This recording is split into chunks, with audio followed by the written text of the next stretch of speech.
Hey, salut à tous, c'est Loïc, j'espère que vous allez bien. Voilà, je vous avais promis la vidéo sur les 10 meilleurs joueurs brésiliens passés en Ligue 1. Donc ceux qui y sont encore et ceux qui ont fini leur carrière.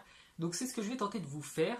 Et avant toute chose, une petite précision, ce classement n'engage que moi. C'est-à-dire que c'est mon avis, c'est ce que je pense, ce que j'aurais mis comme le top 10 des meilleurs joueurs brésiliens. Si vous n'êtes pas d'accord, vous pouvez me le dire, mais ne venez pas dire ta vidéo est pourrie, c'est nul, je n'aime pas, je déteste, il n'y a rien de bon, parce que c'est mon avis et donc je tenais à vous le préciser avant de commencer.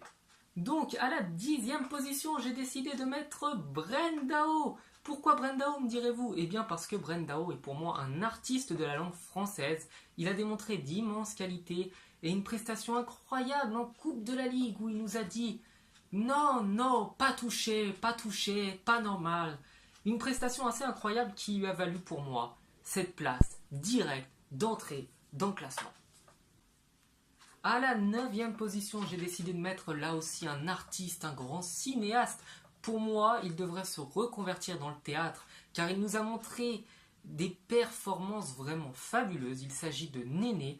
Donc Néné, ou plus connu sous le nom de la danseuse, la pleureuse, la chouineuse. Donc c'est un joueur que j'apprécie pourtant pour son jeu, mais que je déteste dans sa façon de se comporter, c'est-à-dire qu'il cherche toujours à chercher des fautes là où il n'y en a pas, il en fait des caisses, c'est vraiment très énervant de sa part, mais ça reste quand même un très bon joueur passé en Ligue 1 et c'est pour ça que j'ai quand même décidé de le mettre. À la 8e position, j'ai décidé de mettre Bastos.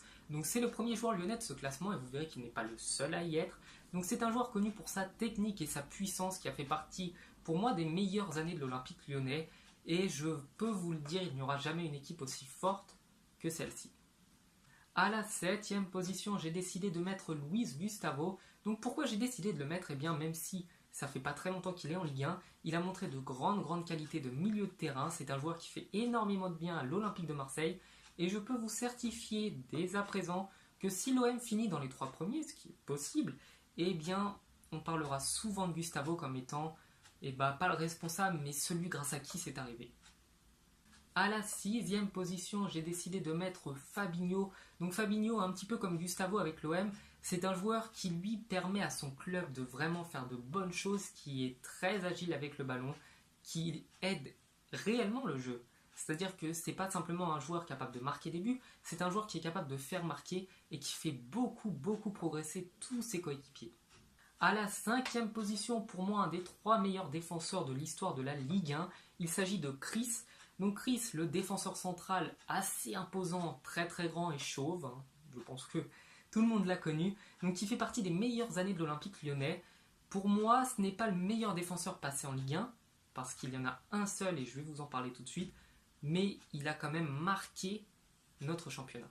4e position, eh bien, c'est le défenseur dont je vous parlais, il s'agit de Thiago Silva, qui pour moi est le meilleur défenseur central de Ligue 1. Et je peux parler comme ça des heures, mais c'est chiant, donc je vais pas le faire. Donc Thiago Silva, le meilleur défenseur de l'histoire du PSG, le meilleur défenseur aussi pour moi, à mon avis, de l'histoire de la Ligue 1. Donc c'est un vrai plaisir de voir des gars comme ça, il est toujours propre, il fait toujours les bons choix, il aide son équipe, il est capable de marquer des buts quand on en a besoin. Et malgré le fait que le sélectionneur du Brésil ne l'apprécie pas, et c'est d'ailleurs vraiment dommage, eh bien pour moi c'est également peut-être pas le meilleur défenseur du Brésil, mais un des meilleurs. À la 3e position, le joueur qui pour moi a gâché sa carrière en faisant un petit peu n'importe quoi, en aimant un peu trop faire la fête, il s'agit de Ronaldinho. Donc je vous ai déjà parlé de lui dans des dizaines et des centaines peut-être de vidéos, mais Ronaldinho est pour moi un des 3 meilleurs joueurs brésiliens passés en Ligue 1. Il a beaucoup fait, même s'il n'est pas resté très longtemps. Et je vous laisse tout de suite place au 2e.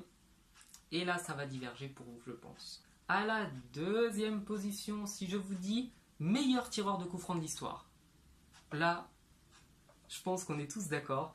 Il s'agit de Juninho, qui pour moi est un des meilleurs joueurs vraiment passés par le championnat de France. On a rarement vu un homme, et on ne verra pas un homme aussi agile que lui en tirant les coups francs. Il a sauvé l'OL à de très nombreuses reprises. Ne demandez pas d'ailleurs ni au Real ni au Barça ce qu'ils en pensent, parce que je pense qu'ils ont de très mauvais souvenirs de lui. Et c'est pour moi le meilleur joueur tireur de coups francs que l'OL ait connu, même outre sa nationalité. et c'est un joueur qui vraiment mérite beaucoup de respect. À la première position, et là ça va faire débat, mais je pense qu'il n'y a pas de débat possible, j'ai décidé de mettre Neymar. Parce que Neymar, même si ça ne fait que 6 mois qu'il est en Ligue 1, il ne faut pas oublier une chose comparé à Ronaldinho. C'est que Ronaldinho est parti et est devenu un des meilleurs joueurs du monde en partant de Ligue 1. Alors que Neymar est arrivé en Ligue 1 en étant déjà un des 3 meilleurs joueurs du monde. Donc, je peux vous le dire, le jour où Ronaldo et Messi partiront, parce qu'ils partiront un jour en retraite, eh bien je peux vous certifier que Neymar sera Ballon d'Or, et encore Ballon d'Or, et encore Ballon d'Or. Et je pense vraiment qu'il est capable d'aller chercher lui aussi 4 Ballons d'Or comme les autres ont fait. Et donc c'est pour ça que j'ai décidé de le mettre à la première place. Bon et ben voilà, ma vidéo est terminée. Si elle vous a plu, comme d'habitude, vous pouvez me le dire en commentaire, me laisser un j'aime. Même si je dois vous avouer que je préfère quand même les commentaires parce que ça me permet d'avancer. Si vous n'avez pas été d'accord sur le premier, parce que c'est vrai que Neymar, ça fait pas assez longtemps qu'il est en Ligue 1 pour qu'on puisse dire de lui que c'est le meilleur, mais c'est plutôt que je vois plus tard et que je peux vous certifier qu'il fera partie des meilleurs joueurs de l'histoire, c'est une certitude. Et donc si j'avais mis un autre joueur, je pense que ça n'aurait pas collé. Donc voilà, comme d'hab, vous pouvez vous abonner si vous venez de découvrir ma chaîne, vous êtes les bienvenus. Si le format comme ça où on me voit pendant que je présente les vidéos vous a plu, dites-le moi en commentaire. Si vous préférez comme celle que j'ai fait sur les meilleurs joueurs, admettons, les meilleurs joueurs africains de l'histoire, etc. Si vous préférez les vidéos où on ne me voit pas, eh bien dites-le moi en commentaire et j'essaierai d'alterner ou de plus me montrer. C'est possible. Et voilà, je vous dis à la prochaine et j'espère que ça vous a plu. Ciao!